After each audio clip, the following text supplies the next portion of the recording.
صفحہ نمبر بتا، کتاب ہدیۃ المادی، اور اس کا مصنف ہے نواب وحید الزمان۔ وہ لکھتا ہے کہ جو شخص یہ کہے کہ مردے نہیں سنتے وہ تو اہل حدیث ہو ہی نہیں سکتا۔ تیرا پیو تے کہندا کہ جڑا مردے سننے دے انکار کرے ہو تو کون ہے؟ توجہ، پہلے گھر کی گواہی ہے نا، تو بھائی پہلے تو گھر کی گواہی ہے نا، اس کے بعد پھر باقی جناب کرتے ہیں، پھر حدیث کی طرف آئیں گے۔ ان کا بابا کہتا ہے ہدیۃ المادی صفحہ نمبر 22 کہتا ہے کہ الصالحین من عباد اللہ یصلون ہاؤنا، کہ جو اللہ کے ولی ہوتے ہیں وہ اپنی قبروں میں نمازیں بھی پڑھتے ہیں۔ انہیں عقیدوں کی کوئی سمجھ نہیں آتی ہے۔ ایک پیو انہوں کا کہہ دے کہ نبی مار کے مٹی مل گئی، ایک کہہ رہے کہ قبروں میں جو ولی اٹھ کے نمازاں پڑھنے تو جی وہ پڑھ سکنے نے ساڑھے نہیں پڑھ سکنے۔ یہ ان کے گھر کی بھی بات کر رہا ہوں، ابھی حدیث کی طرف میں آؤں گا اور میں سمجھاؤں گا کہ ذرا کتنے ابیاں دا سو ہوتے ہیں۔ آج ذرا توجہ کرنا، بخاری شریف صفحہ نمبر توجہ کرنا، اللہ کے پیارے حبیب نے فرمایا 183 جلد نمبر 1، نبی کریم نے فرمایا ان العبد اذا وضع فی قبره وتولى عنه اصحابه انه لیسمع قرع نعالهم، فرمایا جب مردے کو اس کے رشتہ دار اپنی قبر میں رکھ کے جاتے ہیں، جب وہ لوٹ کے جاتے ہیں تو یہ لوٹ کے جانے والوں کے قدموں کی آہٹ کو بھی سنتا ہے۔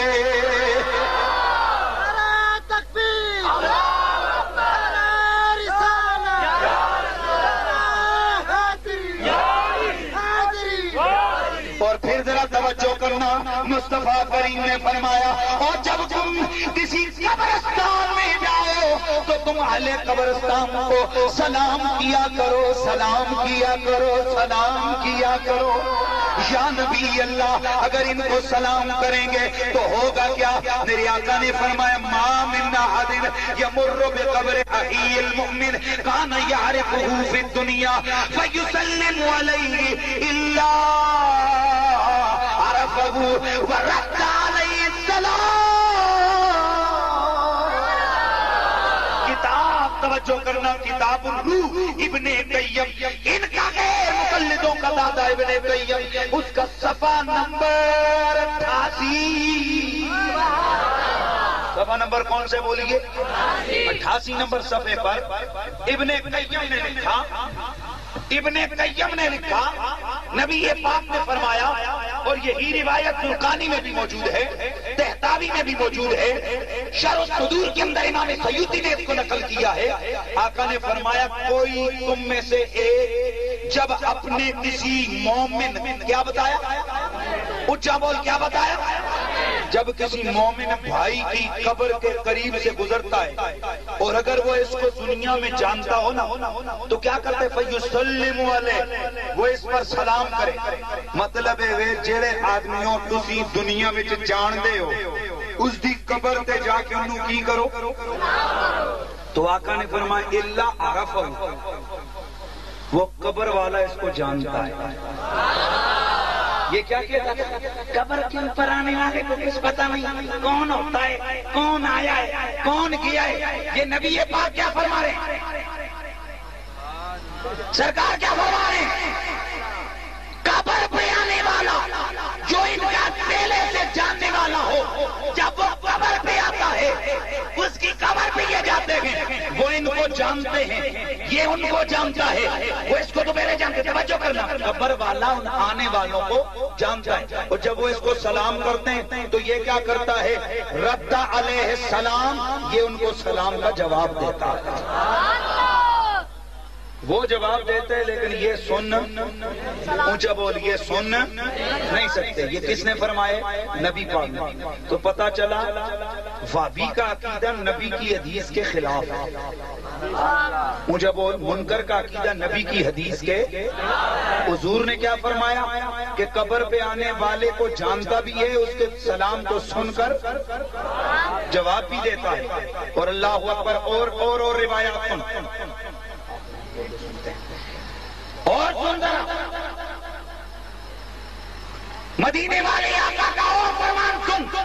سرکار مدینہ صلی اللہ علیہ وآلہ وسلم نے ارشاد فرمایا, اور ذرا یہ بھی حوالہ ذہن میں رکھنا, بخاری شریف.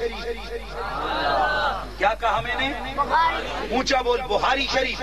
بخاری شریف کے اندر واضح طور پر نبیوں کے امام, رسولوں کے سلطان, فخر عالمیہ صلی اللہ علیہ وآلہ وسلم پیارے کریم آقا کے غلاموں کا واضح فرمان موجود ہے.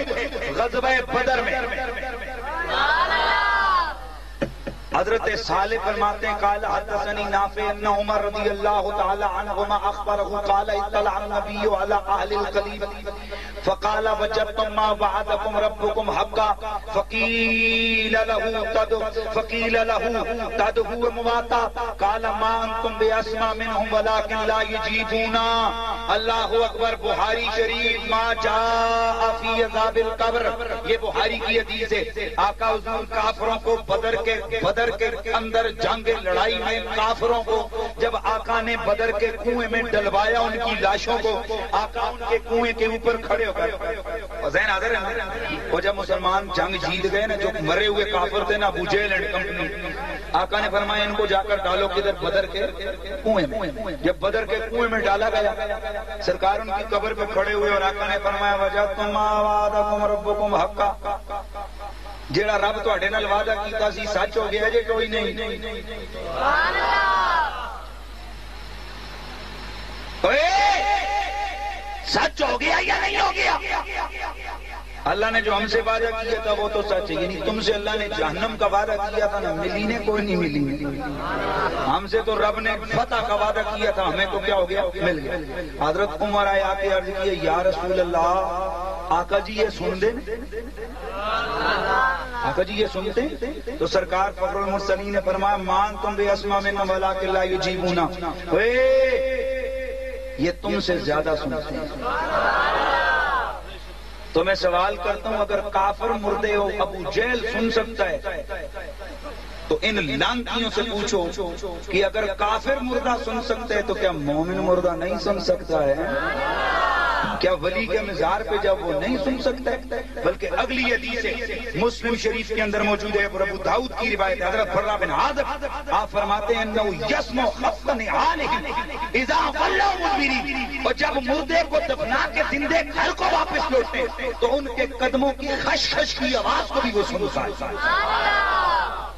پتہ لگیا اے وہابی جو ہے جھوٹا ہے. اونچا بولیے کون ہے؟ بول کون ہے؟ یہ نبی کی حدیث کا کیا ہے؟ منکر. اس لیے کہ ان کا نبی سے کیا تعلق ہے؟ یہ تو جھوٹی کمپنی ہے بابا. یہ تو ابن عبد الوہاب نجدی کے پیروکار ہیں. یہ تو اس بندے کے پیروکار ہیں جو کہتا تھا مجھے جتنا بھروسہ اپنے ڈنڈے پہ اتنا معاذ اللہ مجھے نبی پر بھروسہ نہیں ہے, کیونکہ ڈنڈے سے میں کتے کو بھگا سکتا ہوں اور نبی میرے اتنے بھی کام نہیں آتا. یہ تو اس لعنتی جماعت کے لوگ ہیں. لہذا آؤ کسی منکر کی نہ مانو, اللہ کے یار مدنی تاجدار کی مانو. پتہ چلا جو سنیوں کا عقیدہ ہے یہ عقیدہ اللہ کے فضل و کرم سے حدیث مصطفیٰ سے ثابت شدہ وہی عقیدہ ہے جو رسول اللہ کے صحابہ کا تھا. اور پھر یہ بھی ذہن میں رکھنا, ان حدیث سے روایات سے پتہ چل گیا کہ جس وقت مردے کو ڈال کے آتے ہیں وہ قدموں کی آہٹ کو بھی سنتا ہے, اور پھر وہ جانتا ہے. شرح صدور میں صفحہ نمبر 192 پورا باب امام سیوطی نے باندھا ہے کہ مردے سنتے بھی ہیں اور باہر قبر کے باہر آنے والوں کو جانتے بھی ہیں. بلکہ حدیث شریف میں آیا, آپ نے فرمایا کہ مردے کو اپنی زیارت کرنے والوں کا علم ہوتا ہے, اور جمعے کے دن کا علم بھی ہوتا ہے کہ آج جمعے کا دن ہے اور جمعے کے دن میری فلاں بندہ زیارت کرنے کے لیے آیا. ادھر سے پتا چلا کہ یہ خواہ تو نے سنیوں کے عقیدے پہ اعتراض کیا مگر میں اس میں کوئی حقیقت نہیں ہے. آگے آؤ, اور بہت ساری باتیں شرک کے رٹے لگائے رہے، اور آپ لوگوں جنہوں نے تقریر سنی ہے یا جن کے نالج یہ چیز پہنچی ہوگی کہ وہ ایک شاعر کی باتیں جو ہے نا وہ بیان کر کے وہ اعتراض کرتا